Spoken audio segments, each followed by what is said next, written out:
Welcome to పూరా local news. Satavahana university administrate block ముందు విద్యార్థి సంఘాల ఆధ్వర్యంలో ధర్నా నిర్వహించారు. మూసివేసిన స్టడీ హాల్ ఓపెన్ చేయాలని సుమారు 2 గంటల పాటు ధర్నా నిర్వహించారు.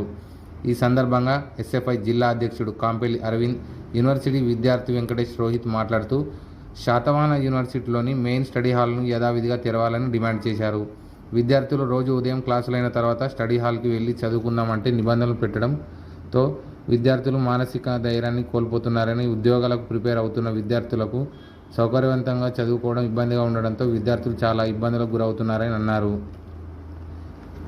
అలాగే నెట్వర్క్ ప్రాబ్లంతో విద్యార్థులు చాలా ఇబ్బందులకు గురవుతున్నారని, రూటర్లను మార్చాలని కోరారు. 2 గంటల ధర్నా అనంతరం వైస్ ఛాన్సలర్ ఈ ధర్నాపై స్పందించి ఉమేష్ కుమార్ గారు సమస్యలను పరిష్కరిస్తామని హామీ ఇచ్చారు.